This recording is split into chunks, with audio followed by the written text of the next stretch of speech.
Well, did the Red Sox clinch it? Has Cecil Fielder hit home run number 50? The answers and the pictures straight ahead.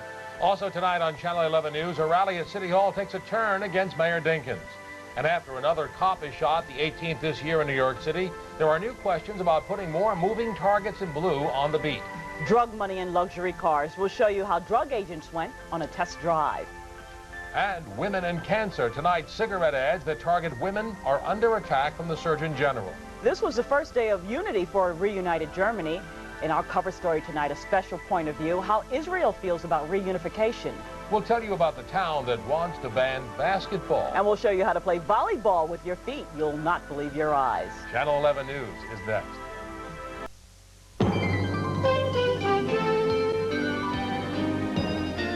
You can see the biggest movies, the best movies, only on Channel 11, New York's movie station. Thanks for joining us. And good evening, everyone. This is the Channel 11 News at 10. I'm Sheila Stainbeck. And I'm Marvin Scott. Tonight, a terrible question. Mayor Dinkins wants to put over 9,000 more cops on the streets. Will they turn into moving targets for violent crime? Tonight, another cop shot on duty on the streets. Tim Malloy reports. Bloodstained clothing marks the spot where the driver of this stolen car fell after a wild chase and gun battle. Officer Michael Sierra is in serious but stable condition tonight after being shot in the chest, side, and leg. Sierra abandoned his scooter and fired back when the suspect jumped from the car, gun blazing. The suspect was shot. He ran through this building, out to through the yards, and over a fence into a building. It all happened very quickly after the police officer called in a 1013 call for backup, a call of distress. At least 13 shots fired, 7 by the suspect, 6 by the cop. The cop totally outgunned, carrying a .38 Special Police standard issue revolver. The suspect with a .380 millimeter automatic, capable of firing 16 shots. Michael Dow heard the shots and saw the wounded cop fall to the ground. I just saw the cop leaning at the post. It was obviously in pain. The cop got shot. I mean, you're going to walk up to a policeman. I mean, there's bullets flying in the air. You're going to be nosy about it? I mean, I'm not that curious. But despite his wounds, Sierra managed to hit the suspect. Handcuffed, and he was laying and had a bullet hole in his shoulder. The wounded suspect was arrested where he fell. Both men were taken to Bellevue Hospital. There is little doubt that Officer Sierra, the 18th cop to be shot in the city this year, was saved by his bulletproof vest. The police commissioner and the mayor, fresh from proposing a plan to put thousands more cops on the streets, expressed their outrage today. Tim Malloy for the Channel 11 News at 10. And Dinkins administration officials were out in force today trying to sell the politicians and the public on its new crime plan. Barry Cunningham reports on one part of the plan which is beginning to raise a lot of eyebrows. One of the more controversial aspects of the mayor's plan for more cops making more arrests is to release small-time criminals from city jails to make room for more violent offenders. The so-called bail reevaluation plan would release hundreds of prisoners held on bail of $500 or less. The city's court administrator, Matthew Crossan, says the Turn 'em Loose campaign won't work. Having a wholesale program in which we review the bail of prisoners in the city correctional system for the express purpose of having judges lower bail to let people out is not something we're going to do. The administrator notes that $500 bail can cover a multitude of serious felonies, including burglary and robbery. Well, all of the violent offenders who should be held on bail right now are being held on bail right now. Bail review is one of several alternatives in the mayor's plan to free nearly 850 prisoners a day from the city's jail population. The city says if it had to build a new jail to house that many inmates, it would cost $200 million to build and more than $30 million a year to operate. Barry Cunningham, Channel 11 News at 10. It had all the build-up and hype of an opening night Broadway play or rock concert. But now it is a day after, and like most performances, the reviews are coming in from Mayor Dinkins' big police force announcement. And many of the reviews, especially from out-of-towners, not good at all. Drew Scott reports.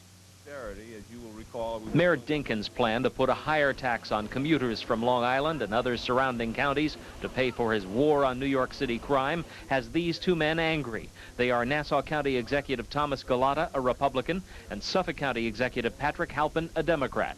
I'm adamantly opposed to it. I think it imposes a very unfair burden upon members of the suburban community who lend their economic support, frankly, in a great many respects to the city of New York. That's going to lead to the exodus of jobs in New York City to other communities that don't have such high payroll taxes. And Long Island State Senator Ralph Marino, the majority leader in Albany, is already on record against the increase in commuter taxes. Others angered by the Dinkins plan are commuters who will be asked to shell out $1 to $1.50 more each week, $100 or more to pay for the privilege of working inside the 5 boroughs. There might be other ways to raise money, such as real estate taxes, etc., which probably are smarter, I think, than payroll tax. I pay enough to commute as it is. Dinkins is hoping to raise $25 million in additional crime-fighting revenue from Long Island commuters if his proposal is approved by the legislature. Some commuters, however, say they are willing to pay more to get better police protection. To pay $100 a year to get more protection in the city is pretty well worthwhile, in my opinion. Galata and Halpin say if the payroll tax is approved, they may consider retaliating by taxing the estimated 75,000 New York City commuters who daily earn their living in Nassau and Suffolk counties. Drew Scott, Channel 11 News at 10. As the mayor worries about finding the money to pay for the cops, he's also got to find the cash to pay for new union contracts. The teachers have already come to terms with the city, but 40,000 hospital workers have not. Many of them gathered for a rally near City Hall this evening as part of a protest for a national health care plan. It is the time to make it clear that national health care is the primary source of social achievement in this country. This protest is part of a nationwide push and rallies in 200 cities to find an alternative way to meet the nation's staggering health care costs. National health care is the focal point of this rally, but it's the personal welfare of these hospital workers working without a contract that is drawing the loudest concern. Their contract expired last Sunday, and thus far the city is offering these hospital workers a 3% pay raise, 2.5% below what the teachers got. We fired up and can't take no more or offering us the crumbs. 5.5% you gave to the teachers. How about us? The union leaders fired up the crowd, which had hoped to hear something from Mayor Dinkins about their labor dispute. But the mayor held to a prepared speech, calling for an affordable health care plan for all citizens.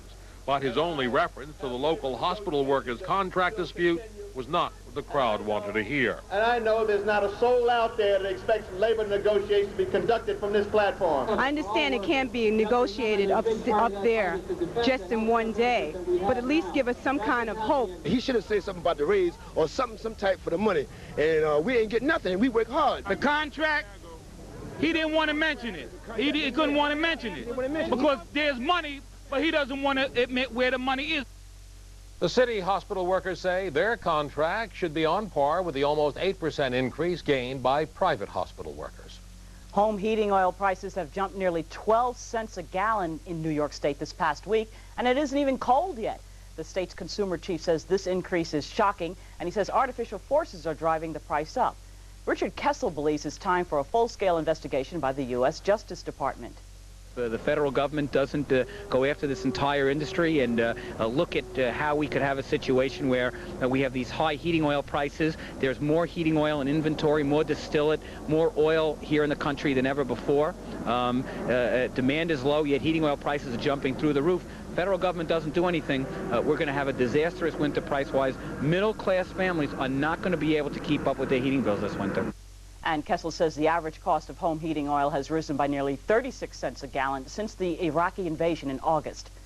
Federal agents bust 5 local car dealerships for allegedly helping drug dealers launder millions of dollars in illegal profits. Glenn Thompson has the story of Operation Drug Wheels. The alleyway outside the U.S. Attorney's office today looked like an auto mall. 31 cars ranging from sports models to Mercedes were purchased with cash at 5 New York City car dealerships by undercover agents posing as drug pushers trying to launder their loot. The agent would begin by explaining that he wanted to buy a number of cars and that he didn't want the cars registered in his name. He would then say, typically ask the dealers whether they were willing to accept cash and whether they would agree not to file the required IRS forms for taking in more than $10,000 in cash. In all, 5 car dealerships in the Bronx, Manhattan, and Mount Kisco, New York, were busted in Operation Drug Wheels, perhaps the most brazen example of car dealerships allegedly helping drug peddlers to launder their money. These 2 dealers operating not far from the offices of the Drug Enforcement Agency. One of those busted is the son of car dealer and former Bronx Chamber of Commerce president Dick Gidron. A manager at Gidron Ford today told me that neither father nor son would comment. Elsewhere, we got much of the same. No comments. I'm sorry? No comments. The U.S. Attorney charges that the car dealers went to great lengths to try to hide the assets of the purported drug dealers, even going so far as to sign purchase agreements in the name of Ray Charles, Arsenio Hall, and Eddie Murphy. 2 insurance agents were also busted for allegedly helping the undercover officers posing as drug dealers to hide their purchases. Prosecutors say that cash receipt forms were never filed and that the car dealers then deposited the untraceable cash into their bank accounts. In Manhattan, I'm Glenn Thompson, Channel 11 News at 10. Absolutely magnificent day and magnificent night coming back up here from City Hall tonight. A full moon, calm water. Harvest moon. Full harvest moon. I mean, how can you beat this stuff? It is the best. It is just unbeatable. Are we going to be able to do the same tomorrow? And how does the weekend outlook look? More about that a little bit later on. Sheila? Okay, Bob, and for Jerry, the last day in the regular season in baseball, fingers crossed here. Yeah, and at this moment, the Red Sox and Jays are still fighting it out for the title, and Cecil Fielder has struck at Yankee Stadium. We'll have all the highlights a bit later on. Okay, thank you, Jerry. And also ahead tonight, a speedboat crash takes the life of Princess Caroline's husband, Stefano Casaroghi. A full report on the latest tragedy for the royal family of Monaco. And inside the Brooklyn Museum, an art show which reaches back into history to make a point about obscenity laws. Stay with us.